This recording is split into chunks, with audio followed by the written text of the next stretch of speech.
Hello everyone, welcome back to the channel. My name is Cordant and today we're going to continue our discussion over our party composition as well as character builds.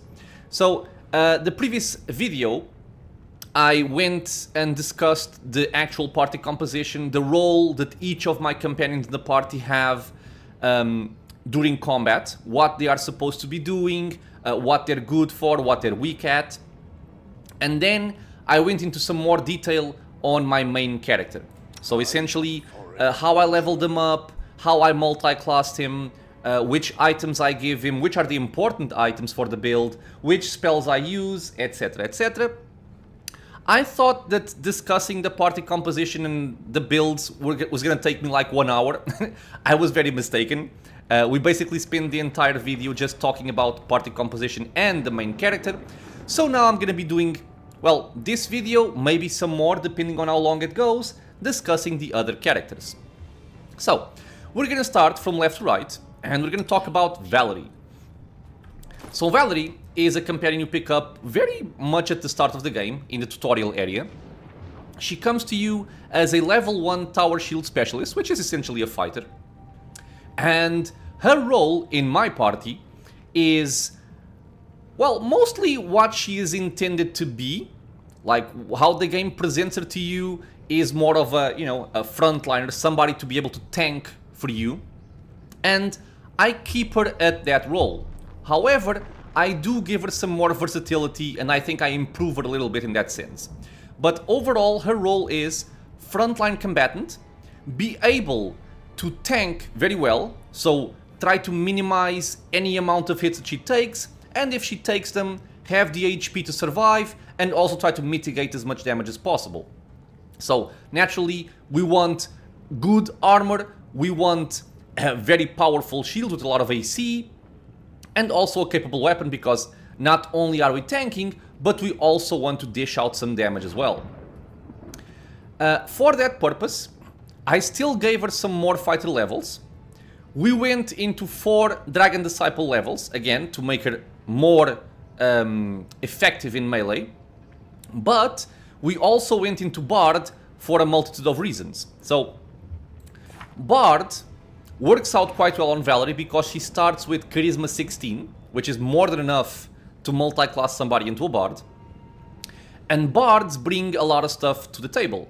So, just for being a Bard, you get access to songs. You have Inspire Courage, you have Inspire Competence, you have Dirge of Doom, you have a lot of different songs, right? And even the most basic songs are already a party-wide buff that's very easy to enable.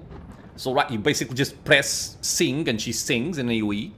So it's gonna benefit the entire party at essentially no cost, right? As long as you have rounds of song, you can buff your entire party. Very, very useful. Not only that, but she's also going to provide some utility to the party by having access to Bard Arcane Magic. So we're going to get several spells that are also very good just for her, but also for the entire party. We'll look into that once we analyze her spellbook.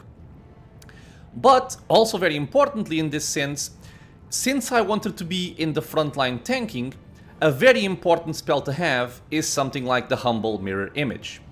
So, Mirror Image on a frontline tank is gonna be night and day difference between the survivability of a character.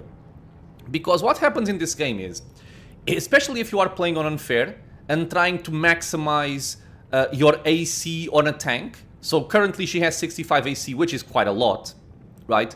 And so, if things go the way you want them to, your enemies at times might need to actually roll a 20 in order to hit, because they won't be able to reach this amount of AC on their attack rolls. And what can happen is, and especially on unfair, I'm going to repeat this, since you are taking double damage, sometimes all it takes is a single hit to kill a character. And this actually happened in the past, I think, where she got one shot by a Cyclops. So, even if you had 300 AC, if an enemy, especially a heavy hitting enemy like a Cyclops or some kind of giant or anything like that, if they crit you with a high critical damage weapon, like for example a two-handed a Great Axe, they might just one-shot the character. So your AC won't matter too much for that. However, if you have stuff like mirror images, or if you have blur, or if you have greater invisibility, then you are just adding layers upon layers of defenses that might make that attack miss. Someone that doesn't have access to that kind of magic, you are basically at the mercy of RNG. Did the enemy crit? He did. Did it confirm? Yes. You're dead. And with mirror image, not the case. It can hit a mirror image instead of your character, so it's a very important spell on a frontline character. I can't stress this enough, it is really that good. So having her get access to arcane magic from the Bard is gonna make her a lot more sturdy in the front line, while also providing a lot of utility to the party. So, with that said, she comes to us at level 1, like I said, Tower Shield Specialist. She comes with Toughness and Dodge, fine. She also comes with weapon proficiency in Bastard Sword, because the Bastard Sword is an exotic weapon, and you do need the proficiency to use it. So she comes with this, it's fine. I'm perfectly fine with using Bastard Swords throughout the game. There are a lot of very good Bastard Swords, so I just keep leveling it up, taking that into account. And then at level 2, I swapped her into Bard, because the first level in Tower Shield Specialist is already going to be good enough to keep her in the front line, because she has access to heavy armor, she has access to tower shields, a lot of good stuff from the fighter. And then with Bard, she can already start buffing the entire team with Inspire Courage, and she can also have access to magic, which will also help out. And the main level up 3 here, in my way of thinking, is I give her, after the first level in Fighter, I go 8 levels in Bard, and the main reason for that is because I want to reach Dirge of Doom. This is going to be an important part of the party setup and party synergy. I will go into it in more detail once we go over the feats. But I go to level 8 because I want Dirge of Doom. Once I reach level 8, I then give her 4 levels in Dragon Disciple, which again will just make her more efficient as a melee combatant, and we'll also explain why in a second.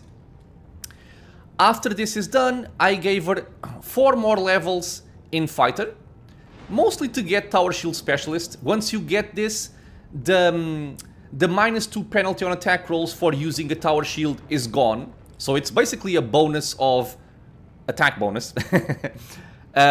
And also some other feats, which will help out. And then I just kept going until level 20 in Bard once more. The reason for that is more caster level, more spells that you can cast, improving the songs, because we can actually reach level 3 on our songs, Inspire Courage and Inspire Competence, which is very, very good. So, in terms of feats, at level 2, once I got to Bard, on the second level of the Bard I took Crane Style, coupled with Improved Unarmed Strike. So this one is just a prerequisite for Crane Style. I don't actually use unarmed attacks. But what Crane Style allows you is, you only take a -2 penalty on attack rolls for fighting defensively, which is something that we are always doing. Fighting in the front line, I want to be fighting defensively always. It just gives us a bonus to AC, very important. By taking Crane Style, you are essentially getting more attack bonus, because the penalty that's applied for fighting defensively is lessened. At the same time, you get an additional 1 AC dodge, which stacks with every other type of AC bonus, which is also very important. We want to get as many bonuses as we can for these kinds of characters. So, something very important that I mentioned in my beginner guide is that when playing this game, you really want to try and get as much incremental advantages as possible. At times it might seem like, oh, it's just 1 more AC, or it's just 1 more attack bonus, but it adds up, right? If we see here, I don't get this level of AC just from a single bonus, okay? I'm getting it from a lot of different stuff, and it all adds up. So it's important to get it where we can. So Crane style, very, very useful for a frontline character that wants to tank somewhat. Then I'm giving her shield focus because she's always playing with the shield. It's just one more AC. We get lingering performance. This is a very important one. It allows you to be a lot more efficient with your songs. So if you checked out my playthrough, one thing you might see me doing is before charging into battle, I turn on a song, I wait for her to start singing, and once she starts singing, I pause the game again, I end the song, so I disable the singing, and then I charge in and fight. Because lingering performance allows us to continue singing for 2 more rounds after you cease the performance.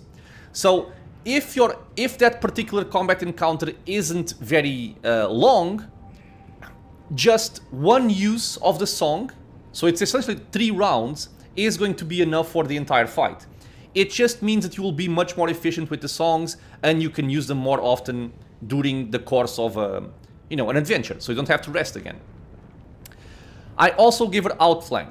Outflank is something that I would always recommend for anybody that's involved in melee, be it just a tank or a heavy damage dealer. Outflank, what this does is, whenever you and an ally who also have this feat are flanking the same creature, your flanking bonus on attack rolls increases to +4, because by default it's a +2. So just on these 3 lines, we get a +2 to attack bonus. Again, incremental advantages, we want as much as possible. In addition, whenever you score a critical hit against a flanked creature, it provokes an attack opportunity from your ally. So if you crit, it also means an additional attack in that round for your companions. More attacks equals more damage, more killing power, better, right? So I would advise, if you have people in melee, give them Outflank. And even if you have somebody shooting a bow, it's also not bad. Because even if you don't benefit from the attack bonus increase here on flanked creatures, if you crit with your bow, it will still proc attacks opportunity from people in melee. So it's even good on a ranged character, although not as good. Then I go for weapon focus in Bastard Sword, because again, she's gonna be using a Bastard Sword. Having more attack bonus with it is good. It's also a prerequisite for Dazzling Display, and we're taking Dazzling Display here not to use it. Valerie would actually be a character that is capable of using it because she can get high levels of charisma, and if you spec her into getting persuasion, she can actually do quite a bit with Dazzling Display, although in my playthrough I don't use it, and I'll also explain why in a second. So Dazzling Display, what this does is you can use a full round action to basically make an AoE intimidation check. Any enemy that fails it gets demoralized, or basically they get shaken, which is a debuff. And that's important because Dazzling Display is a prerequisite for Shattered Defenses. And this is the main reason why I go for Dazzling Display. Shattered Defenses allows you to, so any shaken, frightened or panicked opponent hit by you this round is flat-footed to your attacks until the end of the next turn. It includes additional attacks you make this round. So, one thing you will notice throughout the course of the game, even on your main characters, is that you have several types of AC, Armour Class, right? It determines how hard it is for enemies to hit you, and also how hard it is for you to hit the enemies, if you look at their AC. And something that you will always notice is that the flat-footed AC is always less than the regular AC. Sometimes by a bit, sometimes by a lot. And if you look at this here, the description, if you are attacked in some way that you can't react to, any dexterity bonus you have does not apply. In this case, your AC is calculated without adding a dexterity bonus. So, by having Shattered Defenses, you are targeting a lower AC value. And you do want to get that where you can, because some enemies in this game will have insane amounts of AC, and any way you can to be able that you can make it in order to reach their values of AC is going to be a tremendous benefit for you. So by increasing attack bonus, by targeting flat-footed AC, by disabling them some way, like proning them or paralyzing them, something like that, it's always going to be a benefit. So Shatter Defenses works very well in that sense. This is also the reason why I love to take Dirge of Doom as soon as possible. Because what Dirge of Doom does is, the Bard will initiate a performance, so he will start singing, and anybody in the area becomes shaken. Note, there is no saving throw allowed. Nobody can save against this.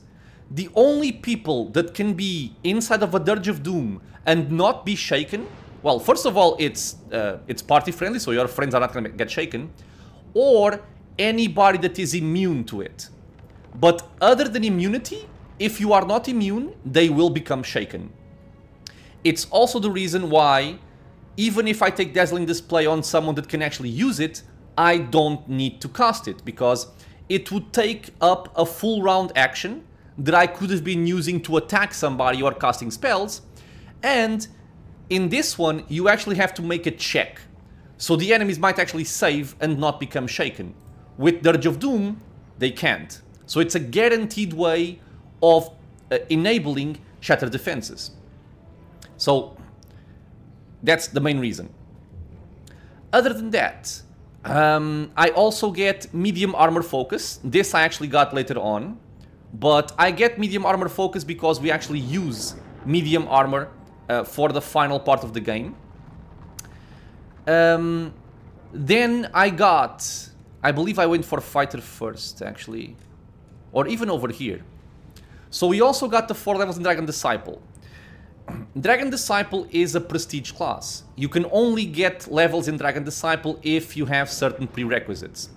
The prerequisites, if I remember correctly, are going to be, I believe, Knowledge in Arcana 5. That's just a skill, anybody can get it. Maybe some other stuff, but it also requires you to be able to cast Arcane Magic level 2. So you need to be able to cast level 2 spells, which the Bard levels will also enable.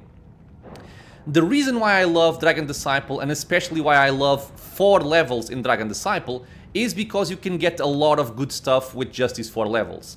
So right on level 1, you get a natural armor bonus increase of +1, so more AC, again, very good. You get Draconic Bloodline Arcana, and you can pick whatever bloodline you want. In this case I went for red because I wanted fire damage, which will mean that whenever you cast a spell with fire damage, that spell will deal an additional point of damage per die rolled. It's useful. Not so much for, you know, necessarily Valerie, but if I want to cast fire spells, this will make them better. At level 2, we get an ability boost of +2 to strength, which is very, very good. It means we attack more accurately, we deal more damage when we hit, it gives us more carry weight. More strength on a frontline character is just necessary, required, so very awesome to get this boost. We get, I believe, also a feat on level 2 here. I typically take Blind Fight because it's very useful for this game. You can essentially negate any kind of gaze attacks, which there will be plenty of, especially once you get through mid-game. So Blind Fight making you immune is going to be awesome. And you also get Dragon Bite. So even after all of your attacks, you get an additional attack where you bite the enemy, dealing some damage as well. So and just on these 2 levels, we got more AC, we make our fire spells better, we get +2 to strength, we get an extra feat, and an extra attack. Very powerful. On level 3, we get a breath weapon, so you can basically have like a cone fire spell, or depending on the bloodline, it can be acid, cold, lightning, whatever you want. We get dragon resistances, which can just allow you to resist a little bit more, and an additional 1 natural armor bonus, so again, very good. And you get mage armor, which we don't need, but if you do need it, it's just a bonus as well. And then finally on level 4, we get, once again, natural armor increase of +1, and again, +2 to strength. So from these 4 levels, we get +4 to strength, +2 to AC, an extra feat, improve fire spells, get some resistances, get a breath attack, get an extra attack with the bite. It's just very, very good. where was I? So after Dragon Disciple, I went back to Fighter, and I basically went for improved critical on Bastard Sword in order to make us crit on a higher range. Instead of just being like 19 and 20, it's actually between a 17 and 20 we crit. It's awesome because obviously you crit more often. More crits means more damage, but even better than that, if you have feats like Outflank, again, since these proc when you crit, more crits will also mean that your entire party is going to become better. So not only are you getting better because you're critting more often, your companions will also benefit from increased crits. After that, I took Weapon Specialization in Bastard Sword. It just means we deal more damage with our Bastard Sword. And then these are passives that you always get from the fighter. So Burst Barrier, Armor Training, Tower Shield Training, which just means we get more benefits from Dexterity to our AC. And then on level 5, like I mentioned, Tower Shield Specialist negates the penalty on attack rolls by using a Tower Shield. Very good. I think this is enough. This is the main reason why I went up to plus level 5 here. So then I went back to Bard again. And here I took Combat Reflexes. You may make a number of additional attacks of opportunity per round equal to your Dexterity bonus. Which means if your companions are triggering Outflank more than once per round, you can once again make an additional attack of opportunity. Because by default, you can only make one attack of opportunity per round. So this just means more attacks. But this by itself is good, but not the main reason why I take it. The main reason is a prerequisite for Seize the Moment. Kind of the same logic as Outflank. When an ally who also has this feat confirms a critical hit against an opponent that you also threaten, you can make an attack of opportunity against that opponent. So basically what this means is, with Outflank, if you crit, your friends attack, and with Seize the Moment, if they crit, you also attack. And sometimes this means that by critting once, you trigger a bunch of attacks of opportunity that may also crit, in turn triggering more attacks of opportunity and just murdering somebody inside. It can be very, very powerful. Again, it's a teamwork feat. It's something that you only want to take if your other friends are also taking it. That's why Regongar and Nok-Nok, my other two frontliners, also have Outflank and also have Seize the Moment. And then at level 19 I just took Iron Will because I don't need anything else. All the necessary feats I have at this point. So Iron Will just gives me more saving throws on my weakest score, just improving our defenses a little bit. So that's level up for Valerie.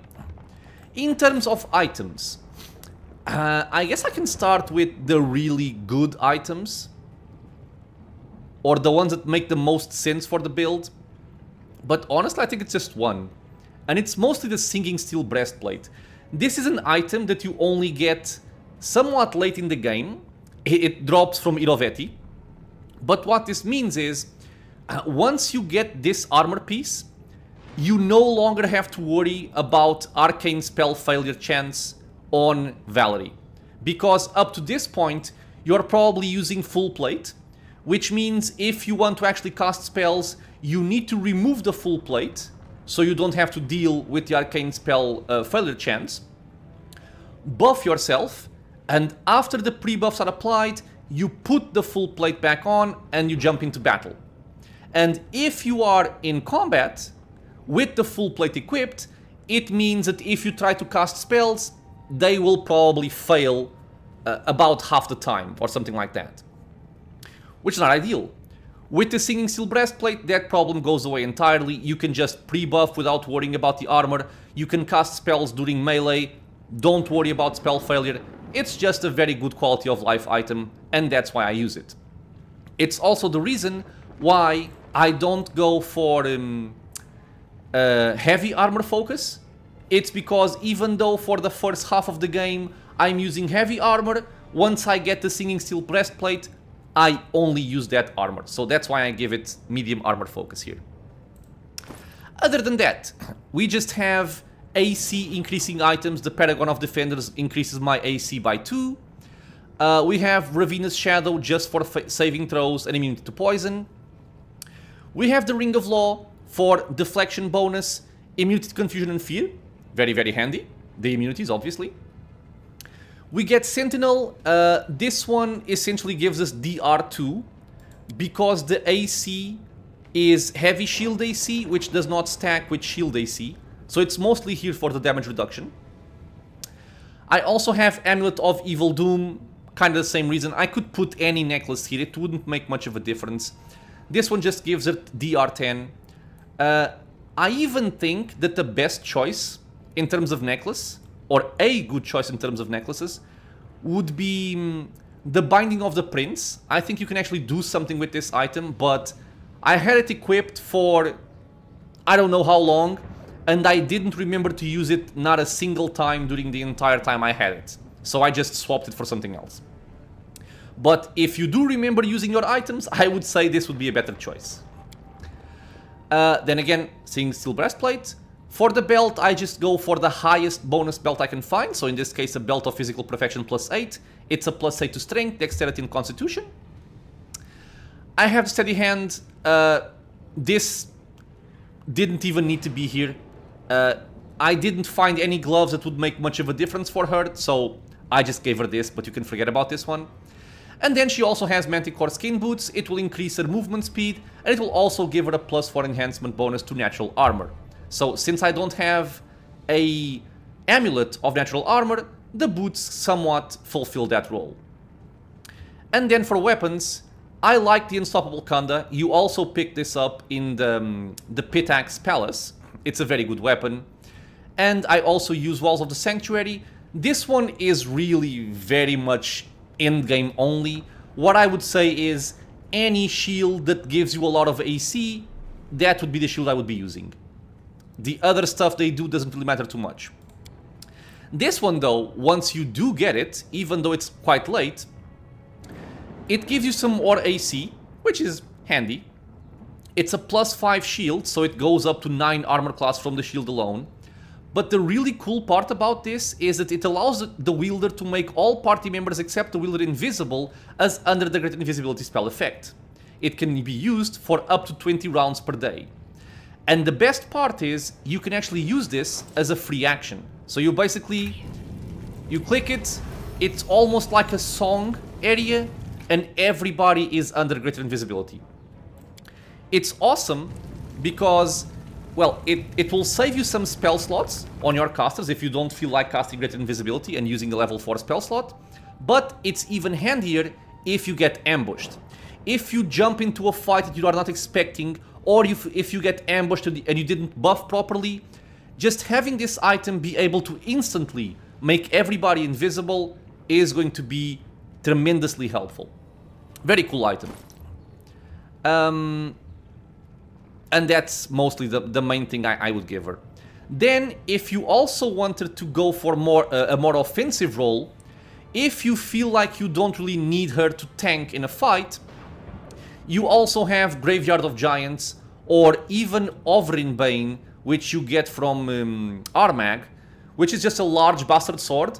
It deals a lot more damage than a regular one, so if you want more damage, you can use this. And I also gave her the Incorruptible Petal, although anybody that's capable of equipping this is going to do the same thing. This is one of the best weapons in the game, in my opinion, not because of the weapon itself, even though it's also a very good weapon, because it's a reach weapon. It hits people far away from you. It's +5 enhanced, and it also deals a +2d6 sonic damage, which pretty much nobody resists this type of damage. It's a holy weapon as well, but more importantly than that, it grants the wielder the ability to cast Heroic Invocation once per day as a 17th level wizard. You also pick this up in the Pitax Palace. Heroic Invocation is no joke. This is a level 9 arcane spell. You can't even cast it when you get this weapon, typically, depending on how much experience you got on your arcane casters. So just having Heroic Invocation on an item is going to be very, very good, because it's also a spell that lasts for like 3 hours. It's an incredibly powerful spell, and it will save you a spell slot on your arcane casters. So very, very good. I would just give it to anybody that has a free weapon slot. In this case, I give it to her. In terms of spellbook, I will just be focusing on the main things here, okay? So, Unbreakable Heart, I think, is probably the more important one out of them all.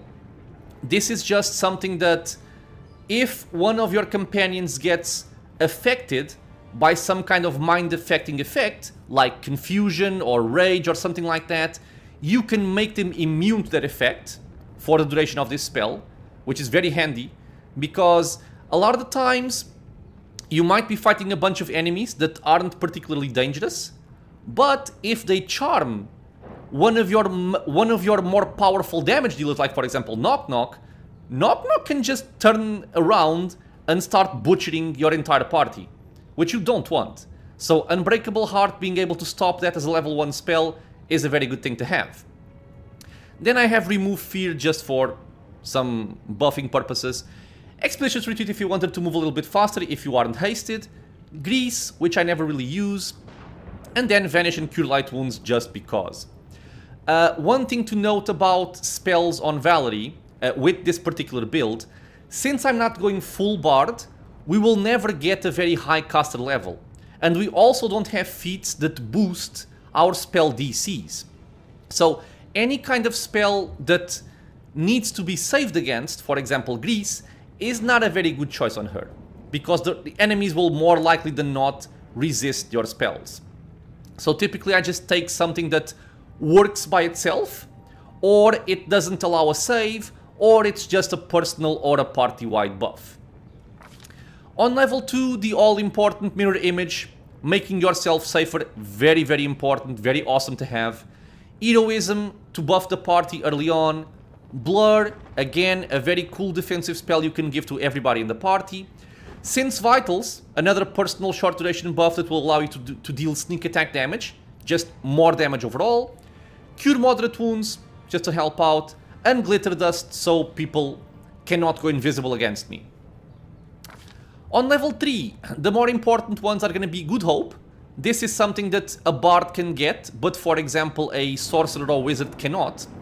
And what this does is essentially the effect of Heroism, but it's party-wide. So it gives you a +2 morale bonus on saving throws, attack rolls, ability checks, skill checks, and weapon damage. It's just a very good spell to have. It will also dispel Crushing Despair, if you get debuffed by that. Very, very good spell. I always like having this in my parties, and the Bard can provide just that. Another important spell, Featherstep Mass. Lasts for a very long time, it affects the entire party in one cast, it just makes everybody immune to adverse movement effects of difficult terrain. Displacement as a protective spell, personal spell, actually you can buff anybody, but I usually give it to her. Delay Poison Communal, very important, there's a lot of enemies that apply poison to you, and even to protect yourself against your own Stinking Clouds, if you are using them with your arcane casters, just something very handy to have. And then Haste, as I've mentioned before multiple times, one of the best spells in the entire game.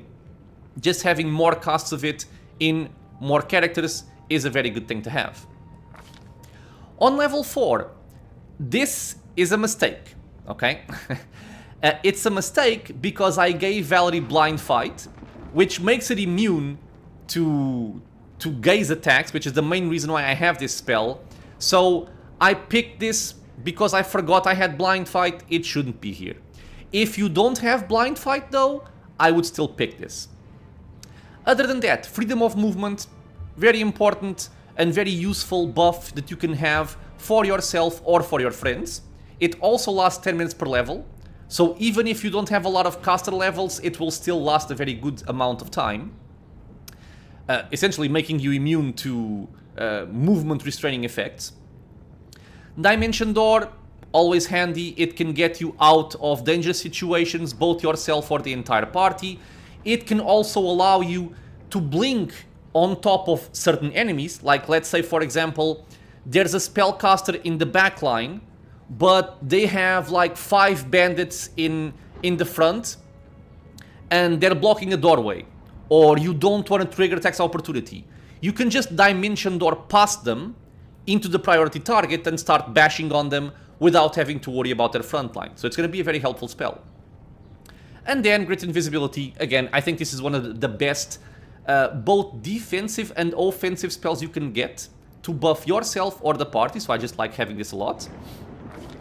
And then finally, I only get this later in the game, because I only get more Bard levels very late.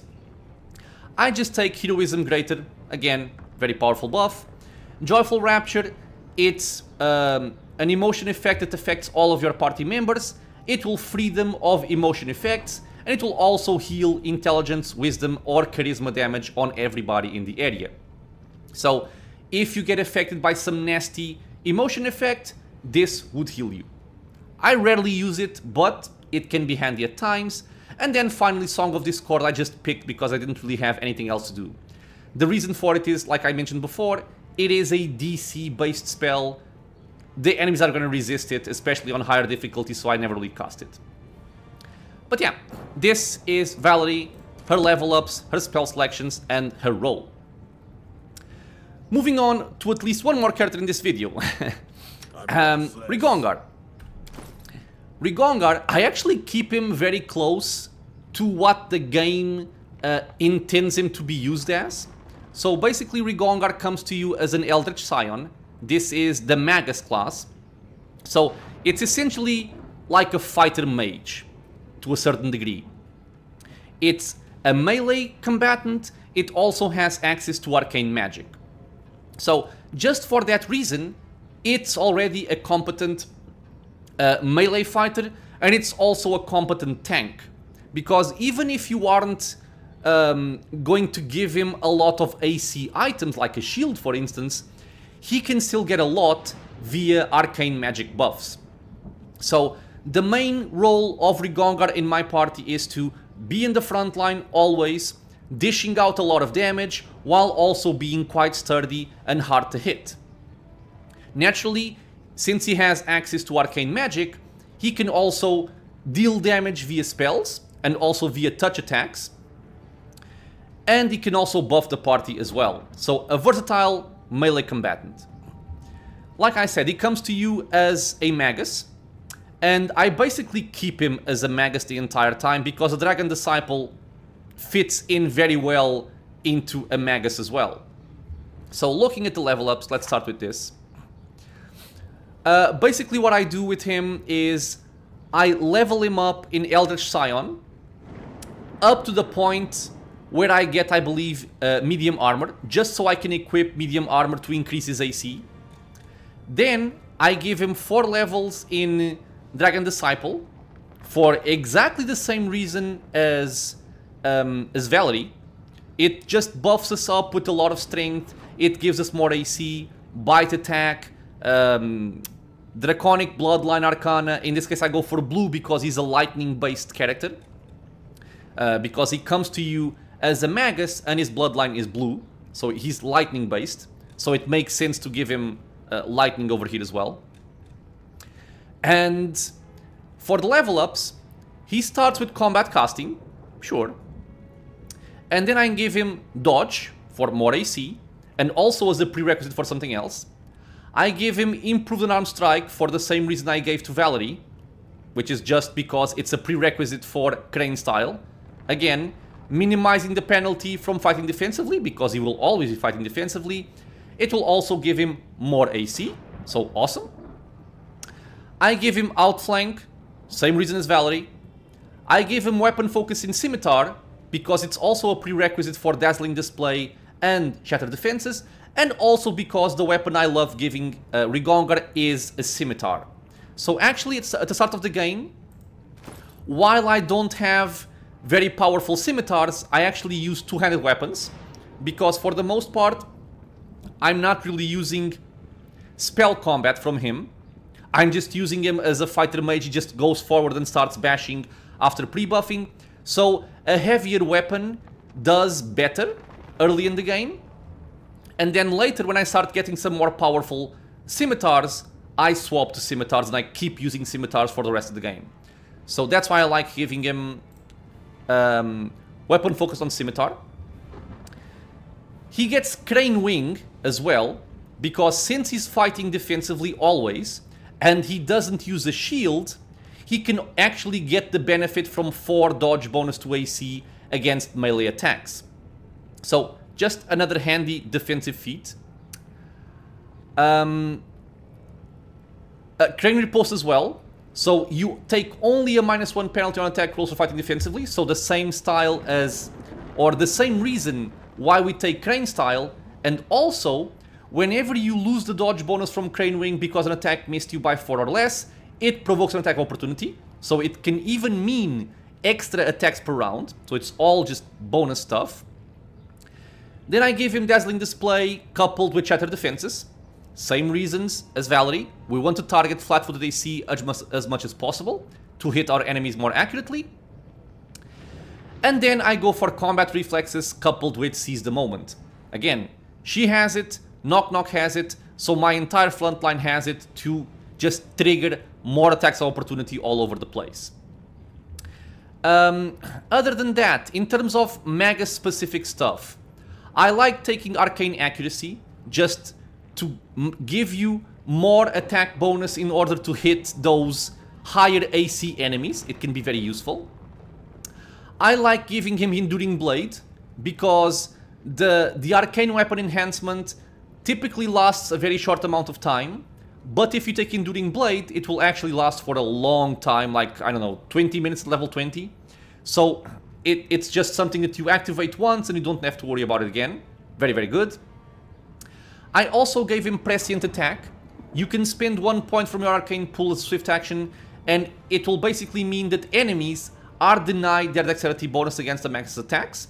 It's kind of the same thing as Shattered Defenses, but it will also work against enemies that are immune to Shaken.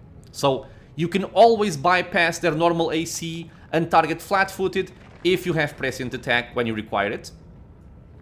I then go for Ghost Blade, even though I rarely use it. If I'm fighting ghosts, I can deal the full amount of damage. And finally, we also get Bane Blade. Bane Blade just means when you are hitting your enemies, you are going to be dealing essentially an additional 2d6 points of damage. So very, very good. I think that's all from here. Yeah, so that's the level up on Regongar. And then moving on to the spellbook. This, again, will be very similar to Valerie because his main purpose, again, is not to be casting a lot of offensive spells during combat. It's mostly to buff himself with protective arcane magic so that he can withstand enemy attacks and also make him more powerful in melee. So he's more about buffing himself than, let's say, casting fireballs during combat. So you're gonna see a lot of stuff that's similar to Valerie, like shield or mage armor or enlarged person. This is all personal buffs essentially. True strike if I want to hit more accurately. Magic missile if I need to hit somebody without having to worry about hitting or missing, because magic missile always hits. Vanish can be handy if you want to get out of a tough situation, although I never really use it. And Shocking Grasp, because I'm not going to go into how the Maguses work, but one of the key features of the Magus is that you can deliver touch attack spells together with a melee attack. That's part of the features of the Magus and spell combat. So if you need extra burst of damage, touch attack spells like Shocking Grasp are going to be very handy. It's also why I like having it here. I think he actually comes with this already by default. On level 2, same thing. Mirror Image, defensive purposes. Blur, defensive purposes. Frigid Touch is a touch attack spell. Effortless Armor, defensive purpose. And then when I no longer require any more personal buffs from level 2, I just take something that can help out the party, for example Cat's Grace and Bull Strength. I also picked Sense Vitals for extra damage once we were able to pick it. For level 3, same deal. Displacement is defensive. Haste, just to have more casts of haste. Vampire Touch is a touch attack spell. Resist Energy Camille to help out my party if I need it.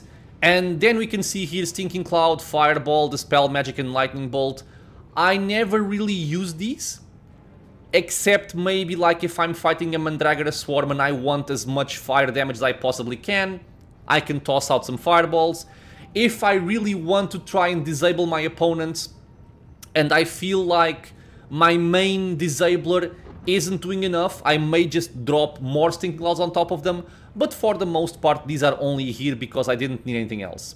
The main ones are Displacement, Haste and Vampiric Touch. On level 4, Greater Invisibility, again, very good spell, both defensive and offensive. Dimension Door, very good utility. Controlled Fireball for the same reason as Fireball, if I ever need extra fire damage I have it here. Protection from Energy Communal to help out the party if necessary. Shield of Dawn as a personal buff also. And then I think Fear comes from just the Magus bloodline. And because I didn't really have anything else to pick, I also went for Reduced Person Mass, which I actually started using at the end of the game. Not really necessary, but it's kind of handy because it stacks with Legendary Proportions. False Life Greater as another personal buff that can help out a lot, and Animate Dead if I need extra summons. But the important ones, again, are Greater Invisibility, Dimension Door, and to a certain degree, Shield of Dawn. But these two are the main ones. Level 5, Vampiric Shadow Shield, again, defensive purposes. Fire Snake for fire damage if I need it. And all of this stuff, again, is just here because I had to pick something. Spell Resistance can actually be cool. At the same time, I don't like using it because it can also block friendly spells. But yeah, if you do want Spell Resistance, you can get it here also. And then on level 6, I'm just taking stuff to help out the party, like Cat's Grace Mass, Bull Strength Mass. And then I took Dragonkind and Chain Lightning because I had nothing else to pick. And this can actually be kind of handy with your Bloodline Arcana as well. But the more important one here is Transformation. So if you aren't familiar with it, what this does is it will give you an enhancement to Strength, Dexterity, Constitution, Natural Armor, Competence bonus to Fortitude saves, Proficiency with all simple and martial weapons. But more important than any of that, your base attack bonus equals your character level. So the Magus, if you look at this here, he does not reach a level, he doesn't reach a base attack bonus of 20 on his regular level ups. Okay, he only gets up to level 15. So by using Transformation, we actually go up to 20 base attack bonus, which means, I believe, an additional attack and just overall more attack bonus as well. Can be a very powerful spell. Just remember that if you are using Transformation, your spellcasting is disabled. So you want to use this after casting everything else. So basically just pre-buff with everything you need, then cast Transformation and charge into combat. As for items, I don't think he really has anything that makes or breaks the build. I'm basically just giving him good stuff, so a stat stick on the helmet, just +6 to especially Charisma, because it's going to give him more spell casts, it's going to improve his arcane weapon stuff, like Arcane Accuracy is based on Charisma, so it will improve this as well. We have the cloak from his quest line. It will give him more saving throws, immune to fear and confusion, which is very powerful, and all spells with it is descripted will deal an additional 1 damage per die. So if you want to cast Chain Lightning, or if you want to cast Shocking Grasp, stuff like that, you will deal more damage. For rings, I like giving him the Greater Ring of Ultimate Protection for, again, deflection, saving throws, spell resistance, and also DR. Fortunate Fencer for additional attack bonus. He has the Forest Knight's Bracers. You could actually give this to pretty much anybody, but it will make the effect of debuffs less powerful. So if you look at this here, whenever the wearer will become frightened or confused, they start laughing instead, as if under the effects of hideous laughter for the same duration. So it's much better to fall down and laugh than start running around the map, triggering attacks of opportunity, pulling more enemies, or, God forbid, being confused and start hitting my own party. So it's going to be very handy. And you can also get freedom of movement and a little bit of another bonus here, which doesn't matter too much. Again, not a mandatory item by any means. I gave him the River Fox's Memento Pendant. This will just give him competence bonus on mobility and trickery, but he will also deal additional damage to flanked opponents. And they will typically be flanked because we have several people attacking at the same time. I give him Mark of the Guardian as a powerful heavy armor, but essentially what we want to use here is the best armor you can use and that you have available, use that one. Belt of Physical Perfection plus 8, so it's just more strength, etc. and constitution, and you want all of that for a physical combatant. Athlete's Gloves, because there are no other gloves that he really needs, so it's just to improve skill checks. And then the Opportunist's Boots. These just mean that you can make 2 additional attacks of opportunity per round. More attacks of opportunity, better. That's it. In terms of weapons, like I said, use whatever you find that's powerful. So early game I like to use two-handed weapons that do a lot of damage. So typically like a Great Axe or something like that. There's a lot of very good Great Axes early on, so I use those. And once I start getting powerful scimitars, I swap to those.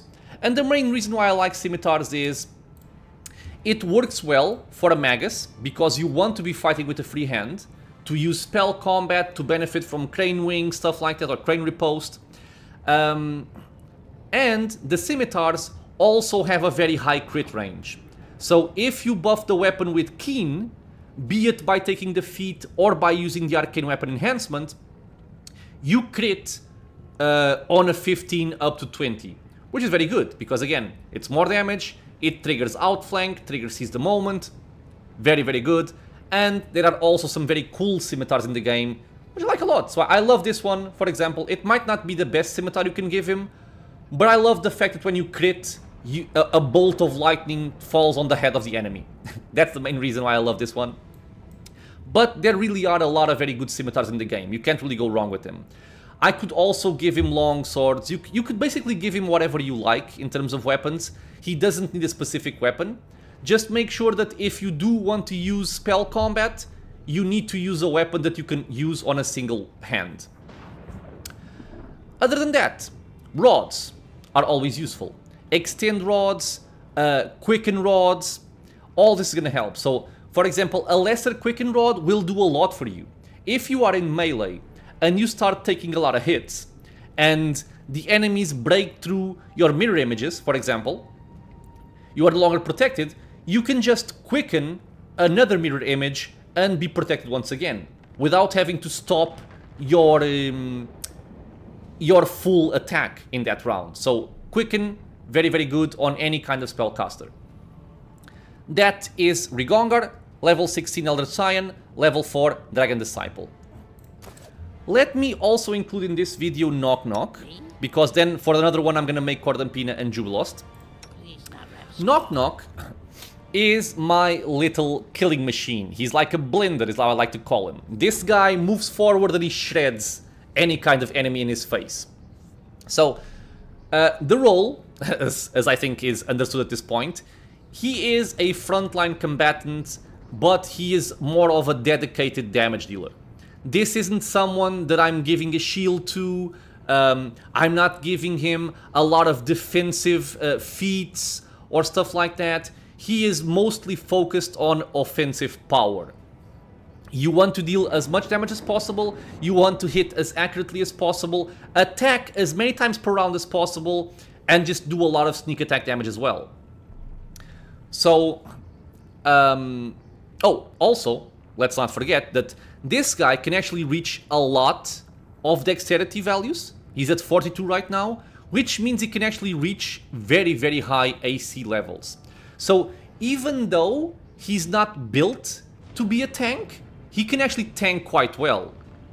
And especially if you give him something like this amulet right here, Girona's Amulet, you would also be able to have mirror image on Nok-Nok at the start of every fight, which would make him a terrific tank. But it's a very late game item, I'm not really gonna count this for any kind of build purpose. So how do I build Nok-Nok? Nok-Nok comes to you like early mid-game. I think he comes to you as a level 7 rogue, so the Knife Master specialization of the rogue. He loves to use 2 weapons, one in each hand, and he's also specialized in kukris. And thankfully, you can actually get very good kukris just from his questline alone. So, starting on the character level ups here.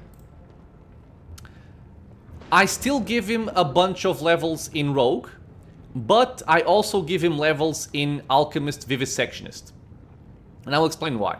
So, his playstyle is more or less what the game always intended. Again, sneaky little guy, moves in, starts flanking opponents, dealing sneak attack damage, just killing everything in sight. And especially earlier on, when you cannot get very high levels of AC on him, you don't want to send him in first. You want to send your pet first, or Valerie, or Regongar, and Nok-Nok would go after that. Typically keeping him more to the sidelines than just going straight ahead, because you don't want enemies to focus on him. Because for 99% of the game, he will not have access to mirror image, which means if an enemy hits, it's gonna hurt. But yeah, so he comes to you, I think, at around level 7? Knife Master? So I give him some more levels in Rogue, typically because I like getting Opportunist. And what this means is a character can make an attack of opportunity against an opponent who has just been struck for damage in melee by another character. It counts as an attack of opportunity for that round and cannot be used more than once per round. So it's essentially an additional attack per round. And when you have Opportunist and Outflank and Seize the Moment, that's just 3 extra attacks per round. It's a lot. Couple that with greater 2-weapon fighting and you're hitting for a lot of attacks per round. In any case, I build him up, I think, up to level 10 in Rogue. Then I start going for Alchemist, and then I give him 2 more points in Rogue here. Just because I like getting... come on. Another feat here, and I give him double debilitation, and also some attack bonus as well. Okay, but let's look at how he's built. He comes to you with Weapon Finesse. He has Martial Weapons Proficiency. He has Weapon Focus on the Kukri.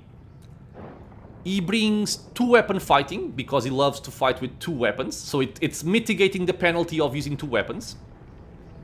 He has Dodge. He has Toughness. He has Slow Reactions, which I think is not very interesting, but okay. He has... I think he comes with this. Or maybe I gave it to him, which is Double Slice. It just means that your offhand weapon will also gain the benefit of Strength or Dexterity if you built the character to use Dexterity instead of Strength for damage, which he does. Because he comes in with Finesse Training on a Kukri. And what Finesse Training does is, whenever the rogue makes a successful melee attack with the Kukri, or the chosen weapon, she adds her Dexterity modifier instead of Strength to the damage roll. And this also works for Double Slice, even though it might not be very obvious here. So he comes with all of this, and then I'm giving him Outflank, same reason as I've mentioned before, several times. I give him improved 2-weapon fighting, so just more attacks per round. I give him Opportunist, for the reason I also explained. It's, again, just additional attacks per round. I give him Combat Reflexes for more attacks of opportunity, which will also couple very well with Seize the Moment, because you do want this. Improved Critical on the Kukri, because for the first part of the game, when you pick up Nok-Nok, you actually find 2 Keen Kukris, which is essentially the same thing as having improved critical on a Kukri, which means it will crit everywhere between a 15 to 20, okay, on the attack roll. But later on, you actually find these Kukris, which are much better than those initial ones, but these do not have the Keen property. So by having improved critical, just means we crit more often with our Kukris, and we want to crit as often as possible with Nok-Nok. Greater 2-weapon fighting, extra attacks. Seize the Moment, same thing I explained for Valerie and Regongar, just couples very well with them. And then on level 19, just Accomplished Sneak Attacker for additional sneak attack damage. You want as much sneak attack damage as possible. We also get double debilitation, and debilitation is something that the rogues have access to, where when they sneak attack an opponent, they will apply a debuff on that opponent. By default, you can only apply one. With double debilitation, you can apply two, which is very, very handy. And then, on the Vivisectionist levels, the reason why I'm giving Vivisectionist to Nok-Nok is, first of all, it also ties in very well with the Rogue, because you have the same sneak attack progression as the Rogue. You get the Mutagen, which gives you more dexterity, it gives you more AC, it's just a very, very handy thing to have. You gain access to medical discoveries, which, by taking Feral Mutagen, you get an additional attack in the form of a bite, which again is very handy. You have Crippling Strike. Every time you sneak attack somebody, you drain 2 points of strength. Very strong as well. But the main reason I think why I like giving him Alchemist levels, because you could also get this from the Rogue, right? But on level 6 Alchemist, you also get Feral Wings. And what this does is, while under the effects of the Mutagen, you gain Wings, which will give you 3 dodge bonus to AC, which stacks with every other bonus to AC against melee attacks, and also immunity to the effects of difficult terrain.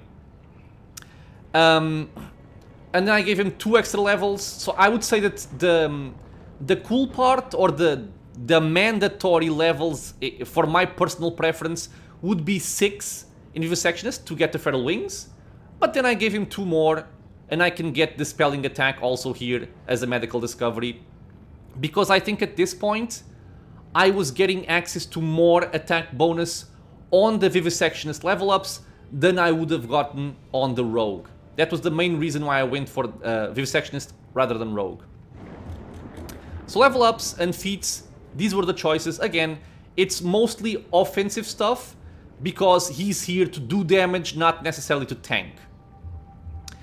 The spellbook, you actually get access to spells from your Alchemist levels, but I never really end up casting them, because for most of the game, you don't even have intelligence score to be able to actually cast the spells, or they will just last a very low amount of time. So you can forget about these. I just picked random stuff. You can see here that I'm not even using them. And level 3 I can't even cast. In terms of items, let's see. I think the very important items for Nok-Nok are going to be Braces of Armor, because given that Nok-Nok has so much dexterity, you don't want to actually use armor. Because something that armor does is, it will give you a certain amount of AC, right? For example, 8, but it will limit the amount of dexterity AC you can get from your dexterity score. So essentially, you are losing AC by using armor. It's kind of weird, but it's true. So we can see right here, we are at 72 AC, and if I give him Assassin's Chain Shirt, it falls down to 58. It's a very big difference. So, you don't want to use armor. This is a robe, it's a cloth, it's not armor. So you actually want to give him Bracers of Armor, because this type of armor does not limit your dexterity bonus, and plus 8 is a very high amount as well. So you don't use armor, so you use the Bracers of Armor for that effect. The other important item I think is the Necklace of Double Crosses. This will give you a +4 to Trickery, Stealth and Mobility, which he's kind of built for. This is what I focus him on. So just awesome bonus. It's also untyped. It means it stacks with any other kinds of bonuses you might give him for his skill checks. And his melee attacks against flat-footed opponents will deal an additional 2d6 sneak attack damage. So just more damage overall. It also says when an ally moves away from the wearer in battle, the amulet forces the wearer to make an attack opportunity against that ally. To be honest, I've never seen this proc. I'm not sure if it's bugged. I don't know what to say about this. Or maybe he did the attack, but he didn't hit. I'm not sure. But yeah, having additional 2d6 sneak attack damage here I think is a very important thing to have. It's why I consider this to be an important item. The defensive option late game would be Gyrona's Amulet, to make him much better in the front line. Other than that, I love giving him the Censor's Robe because, again, like I mentioned, robes are cloth, they are not armor, so you don't have any kind of dexterity limit. And this robe will actually give you a 2 dodge bonus to your AC. So you can still get AC from the armor slot. So very cool here. For the belt, I just go for physical perfection. I like giving him the Alkali gloves because it will just mean that he also deals more damage. Every attack he makes will deal an additional 1d6 points of acid damage. Useful. And then I typically give him the Castigator's Cloak because it's a cloak that only evil characters can use. It gives him +4 deflection, +4 resistances, a +4 enhancement to persuasion, we don't care about this, and a +2 bonus on attack and damage rolls against shaken targets, which we want to do already because we want to proc Shatter Defenses on Valerie and Regongar. Shaken will also, by itself, is a debuff to the enemies, so we always want to have this, if possible, on the enemies, so it's just additional 2 attack and damage for Mr. Nok-Nok here. As for the rings, I love giving him the Ring of Circumstances because you can do, if I find it, extra AC, extra dexterity, extra saving throws, and extra damage. So all good stuff. Naturally, this ring is good for anybody, but I love to improve Nok-Nok as much as possible to increase his killing power. And I also give him the Daring Duelist. So +2 bonus to attack rolls with melee weapons, so attack more accurately, and also +1 dodge bonus to AC. Important to note, this bonus is untyped, so it stacks with everything, and dodge also stacks with everything. Other than that, I give him the Boots of Elvenkind just for competence bonus on mobility, and I also give him the Quest Electri. I don't even remember where I get this book, to be honest. It just gives you a random buff every time you rest. Most of these don't matter. I think the only one that actually can be useful is this one here. The chapter about Scarpel allows the owner to deal 1 additional damage on each sneak attack damage die. Actually quite good, but it's random, so don't really count on it too much. For weapons, his main weapons, his best weapons, are something you can pick up from his quest line, so you can always get them, which is very good. Is going to be Fiery Blood and Cold Blood. So these are essentially +4 enhanced kukris. They deal an additional 2d6 energy damage, fire on fire and cold on the cold one, of course. And that's really the main reason. He's built for kukris. There are very good kukris. They work very well on him, so just perfect overall. So this is Nok-Nok. I think I've covered everything on him. His role, his items, his level up. I think everything got covered. You can use other items on him. Oh, I forgot the helmet. I gave him this tag helmet just because.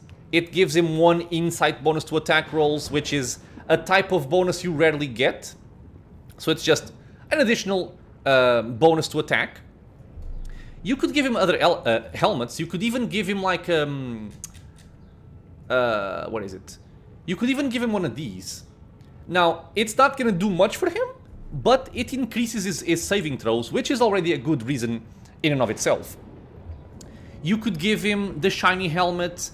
In this case, I'm not doing it because I have access to Foresight, which also gives us 2 insight to AC, but that's just a lot of stuff, right? You can give him a helmet to make him immune to death attacks, something that gives him an additional bonus to death effect. You can just give him whatever you want for the helmet. I think everything works out quite well. So yeah, in this video I covered my frontline, Valerie, Regongar, and Nok-Nok. We went through a lot of level ups, a lot of feats, all that kind of stuff. In any case, if you guys have any questions, any suggestions, anything to mention about these particular builds, how they work, how I use them, all that stuff, leave a comment below and I will try to help out as much as I can. I will make a separate video to discuss Cordampina and Jubilost, because I don't want the video to drag on for too long. And this way I'm basically separating Frontline from utility casters. With that said, I want to thank you all for being here in the channel, watching some Pathfinder Kingmaker. I hope this video was useful. If you enjoyed the content, consider subscribing. There are many more videos coming out soon, and I hope to see you all in the next one. Until then, stay safe everyone.